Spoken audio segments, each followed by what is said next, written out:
Hey friends, psychic medium Josh Simons coming to you with Monday's message. I do these every week to share in the experiences that I have and the wisdom that comes through from spirit. And this week's no different. There's some wisdom here for all of us collectively as human beings. First thing I want to talk about, there's two main things I want to talk about today. The first thing that I want to talk about is spirits of the land, spirits of nature. Now, I am a medium, and when human people come to see me, I'm communicating with the spirits of their beloved dead. They're helping spirits, right? What I have found is in the world of spirit, there are far more spirits than we would ever rightly be able to know in our human form. And what I mean by that is, sure, there are human spirits. There are spirits that have never been human.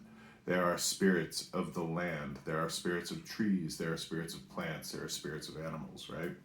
As vast and as complicated as our world is, so is the world of spirit. Now, why this is important to us as humans? A couple of reasons. One, where I live, northern Vermont, New Hampshire, this is one of the most disheartening and depressing times of the year for me because when I go driving down the road, I see the ditches, right, full of litter. To me, littering is like poisoning your mother, right? Like, generally speaking, most of us aren't going to poison our mothers.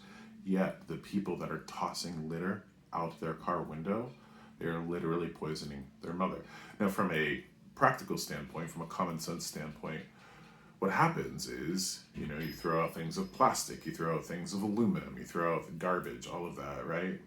And water hits it, rain hits it, and it drops all these particles into the ground, right? And those particles, those nasty things, part of the litter, goes into our water supply, goes into our drinking water. These are toxins, these are free radicals, these are really bad things for our system. So, it doesn't seem too far of a stretch for me to say, okay, that piece of litter you threw out the window, well, perhaps that free radical or toxin that's released by that garbage into our environment goes into your system and gives you cancer, right? Or causes some poor child to have autism. I'm not a medical provider. I don't advise people medically. But litter is one of the worst things. Not only because it's gross to look at and it's nasty and it's just a sign of laziness, it hurts us, hurts the land. Why this is important to us, not just us, right? The land, the animals, all of it. Why this is important to us is because the spirits of the land act like an immune system. Think of humans going into places, right? And just slashing and burning, throwing in roads, cutting down trees to build fields, right? With no regard for the land, no regard for what was there prior to them. What the spirits of the land do is that they act like an immune system. There are places, of course, just like different people have different levels of immunity and different immune systems, there are places in this earth that have much stronger immune systems than others, right? There are places that will make people leave them because the spirits of the land are not hospitable at all. Every single one of us are in constant communication with our spirits, with the spirits of the dead, with our beloved helping spirits, all of them. Most of the time, we are going to be communicated with the nudges, the hunches, the I should take a left instead of taking a right, or I don't know, I'm thinking about this. An example is I just had a client and weirdly his spirits were very much like, you gotta go to the desert. There's something in the desert for you. You gotta go to like Nevada, Arizona, Utah, all that, right? They're showing me cactus and desert. And he's like, this is so bizarre. Out of all the things that you could have told me, right? He had been thinking about the desert out of nowhere for no reason, right? Never been pulled to it, never really had an association with it as far as I can tell, but he was like, yeah, right? So spirits are in constant communication with us. It's just most of us aren't realizing that's what's happening. This is why when you're in a particular area, the forest, the ocean, by the river, by huge boulders, you're going to feel different things. Different natural features have different spirits and different energies to them. Where this presents us a big problem is that I truly believe that land spirits can cause a great number of calamities for us. Sicknesses, mental, emotional, physical sicknesses. Because in a lot of places, we are the invader. Imagine your immune system attacking a virus or a bacteria or something in your body that shouldn't be there. It's not going to care what its intention was, right? So, for example, imagine you having the biggest and best heart in the world, right? Loving everybody, not wanting to hurt anybody, and you go out into the woods and you build a house, right? And it doesn't matter if you're the nicest, best person in the world. The spirits of the land aren't going to be talking that language. They're not going to be understanding those emotions or your emotional complexity or your heart. They're going to see you as an invader. And then they're going to do things, right? Whatever they can. And again, this is different by case, cases are always different because spirits are always different. People are different. Spirits are different. Some of them are going to make you feel uneasy. Some of them are going to give you mental stuff. Some of them are going to give you really awful dreams. Some of them will have the power to break things, right? This is the idea of gremlins or other types of spirits. So the reason that I talk about this is it's very important for every single one of us to come into a place of relation with spirit, of the land, okay?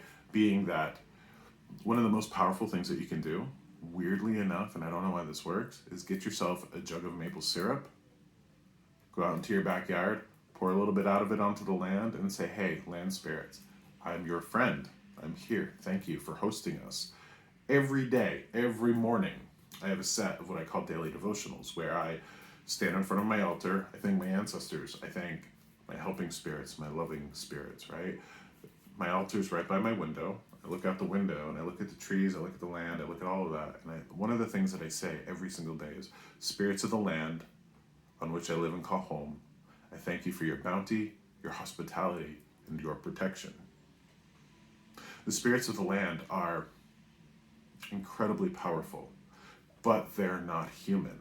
And we can't seek to understand them like they're human. And we tend to do that. It's called anthropomorphization, being that we will take an animal or a boat, right, and call the boat a she. We will lend human qualities to things that are not human. The spirits of the land, generally speaking, are not human, meaning that they're not going to understand, but they are going to understand tokens of affection, tokens of appreciation, all of that. And in that way, you come into relation with the land, you come into relation with the spirits of the river, the mountains, and all of that. So the best thing that happens is that they just leave you alone, right? Or they help protect you. Worst thing that happens is that they attack you like you're an invader. Interesting, right? Most folks here know that I work with runes. That's part of the Norse stream of spirituality, right? Odin, Thor, Freya, right? Northern Europe. They would have a practice of building what's called a horger. A horger is a stack of rocks, right? And I have one in my backyard. This is a stack of rocks, right? Built up. And in ancient times, what they would do is blood sacrifices, right? They'd find an animal or something, kill, make a sacrifice of blood to the spirits of the land. Now, what I do is I have this huge pile of rocks, and I'll go out with like a hard cider or some maple syrup or something of liquid sustenance, sweet, and I'll pour it over the rocks to let the liquid go down over it as an offering to the land. Think of these ancient cultures. Think of these invading, marauding cultures. Think of like Vikings who would have gone into other areas to invade, to pillage, right, to steal. But one of the most important and fundamental things that they would do is when they walked into a new land, right, they would set up a place to show offerings, right, to make those offerings, to show the gratitude and like, hey, we're friends, please be nice to us, please be kind to us, right? Because nature, right, nature has an immune system. Spirits of nature are kind of that immune system, right? And they're going to force things to get out. I bring this to everybody because, one, go pick up some damn litter, right? That is an offering to the land. You're a steward of the land. You're showing the spirits of the land that you're trying to not be like the rest of the mindless, short-sighted humans that are out there. This is very important, right? Do something. Do something that helps you, helps your fellow humans, helps the environment, but also shows the spirits of the land that maybe you shouldn't be rejected. Maybe you shouldn't be attacked, right? Maybe you shouldn't be forced out or made sick or anything like that. So I know it sounds far-fetched and I know it sounds out there, but this is a real thing. This is our real communities of spirits and beings that we interact with every single day, and yet we've all forgotten it. We've all forgotten it. This science of this, right? The science of this land spirituality, nature spirituality. We're going to dive into this in our class coming up on May 1st. So here's a little plug. Rooted in Place, Deep Earth Arts, deepeartharts.com/rooted. We're going to have a 12-week journey where we talk about this stuff, where we come into relation, we become stewards, right? And we experience the benefits of this healthy relationship that we can have with our land, right? To become stewards, to become friends. So consider that. The second piece of today is, again, not too fluffy. Not too fluffy. I want to share with you it was kind of scary for me, a kind of scary experience. So I'm called to share this with you. You know how we're talking about like people not being good and things attacking them or because they're not good? Well, fact of life is humans can be wonderful, but humans can be awful. Awful, awful, awful, awful. This is really important because there's a level of practicality to this message, and this is why I have to bring this to people. In the New Age world, right, in the world of spirituality, even sort of like the Christian Catholic stuff, there's an overabundance of what I call light and love, right? Toxic positivity, always looking on the bright side of things, right? And kind of living in a dream world. That's not the point of spirituality, as far as I can tell. The point of a spiritual life is to empower us, to strengthen us, to enrich our lives, so we can empower and enrich the lives of all those around us, not just humans. Okay? I'll tell you a little story. Recently had a reading with a young woman, and she's graduating high school shortly. And I've seen her a couple times, right? She'll come by every 6-8 months, have a reading. Well, this June, she's going to be graduating. After that, she's headed to New York City. She got accepted into a college program. Very excited. And of course, you know, all of the stress and turmoil of parents feeling like, wow, you know, she's going off to New York City. She's from the country, right? She's from where we're at. And now she's going to New York City. Her spirits are all about this. Like, get out, experience, do the things, grow, right? Live life, right? That's what they want for us. But a message came through that was really scary. And when I get messages, I have to pass them through. I can't not pass them through. One, it dishonors the relationship that I have with spirits. Two, I won't get anything else. Like, if I get a message and I don't say it, what they want, it stops there. I won't get anything after that. I can't negotiate with spirit as they pass messages through to me. The scary thing about this reading was like, listen, going to New York City.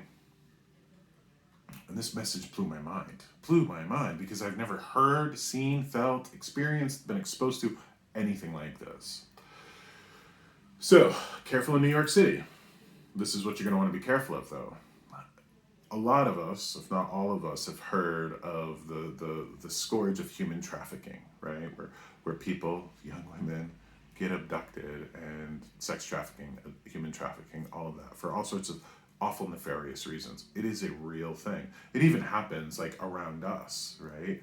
About an hour north of us is Newport, Vermont. And I guess there's crazy things, of course, because it's close to the border of Canada, crazy things with human trafficking happening up there.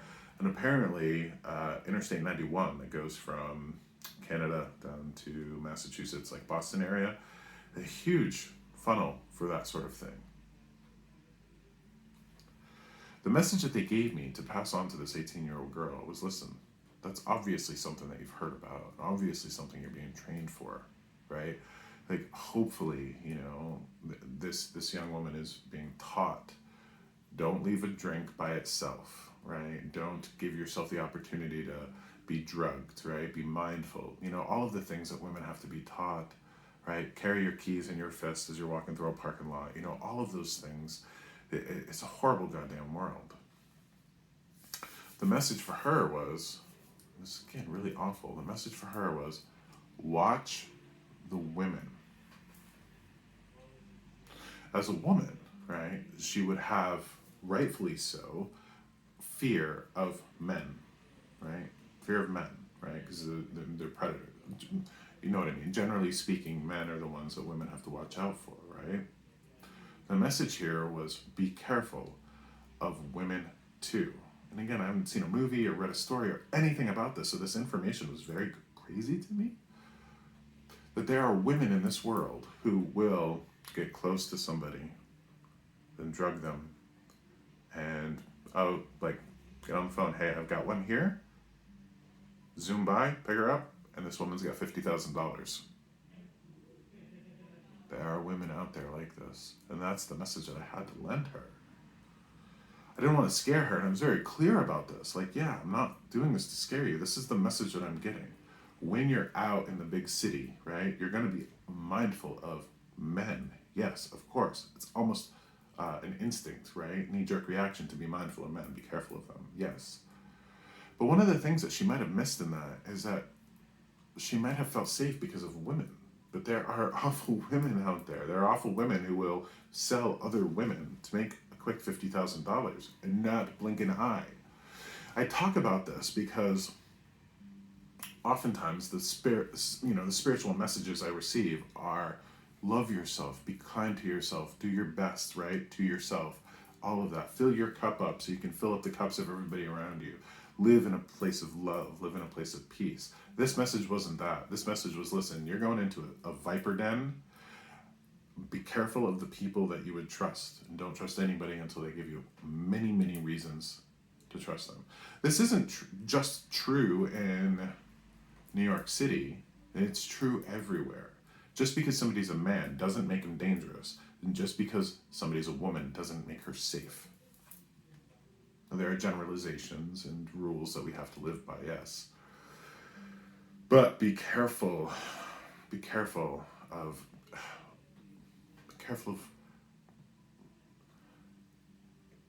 wolves in sheep clothing.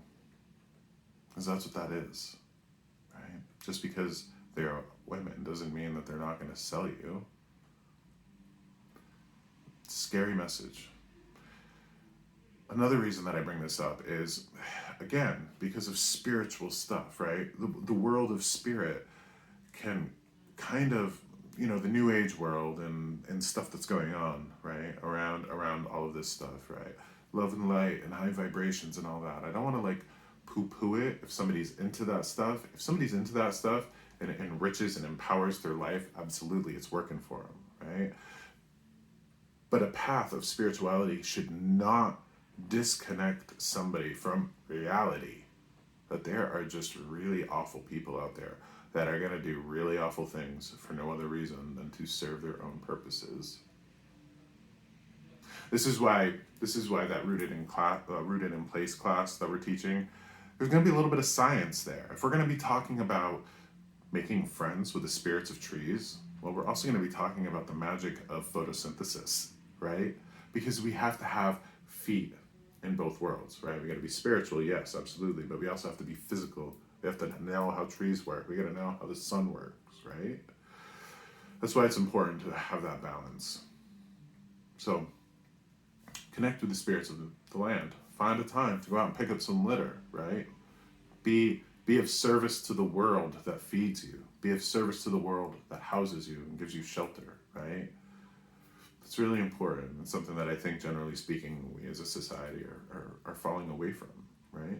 I grew up with all sorts of messages of don't litter, give a hoot, don't pollute, all of that, right? Where is that? Where is that nowadays? Why are the roads that we travel down full of litter? Because generally speaking, there are some awful people in this world that are going to do awful things for no other reason than to serve their own purposes. And we must be aware of them, because that's how we make it through this world. So, if you're watching this video, you're obviously a spiritual person, but that spirituality can't weaken you, and it can't make you foolish. It's going to strengthen you, and it's going to make you aware of the harsh, crazy, wild, dangerous world that we can live in. So that's my message for you. Next, what I want to do is I want to pull a tarot card for this week. I want to talk about the energies that we as a collective can kind of expect. And here's a little bit of wisdom that I think everybody can benefit from. As tarot cards, 78 tarot cards, they have a lot of wisdom behind them, right? So I'm going to go ahead and pick a tarot card and share with everybody what that tarot card is. Okay. So, the Page of Cups. It was weird. I was pretty sure I was going to get this one anyways. Page of Cups is interesting, right? What I love about this card, if you will, is that fish right there that guy's talking to, or gal's talking to. That's a spirit, right? Looking eye to eye like peers, trying to talk to spirit, right? This person doesn't have the language of fish. The fish doesn't have the language of the person. But they're still sentient living beings, right? They still need sustenance. They still need shelter. They still have predators, right? They're still in a food chain. Think about the non-human spirits around you that you can come into contact with. That's something that I would have you do this week. Think about the relationships that you're in. Think about the trash that's on your road and what you can do to build a relationship by picking that trash up. That's powerful stuff, healthy stuff, and stuff that we need to do as humans here. We are supposed to enjoy this human experience and live and love, all that stuff. But we're all supposed to take care of one another and supposed to take care of our home. Supposed to take care of our mom, right? The people that are littering and throwing trash out the window, it's like, why don't you just go feed your mother some rat poison? It doesn't make sense. It doesn't make sense. And I wish that I could just collectively grab the shoulders of everybody that's littering and shake them and go, you have no idea what you're doing. You have no idea, because you can't just keep your trash in your car and bring it to a landfill, right? Take care of it like you have to. They're doing some really awful things. There will always be awful people in this world doing awful things. Think about what you can do as a good person to help balance that out. That's the message this week. That's the message this Monday. I hope everybody has a wonderful week. I hope everybody's getting out there and enjoying the weather and taking care of themselves. So, thank you for this. Be well, and I'll see you next week.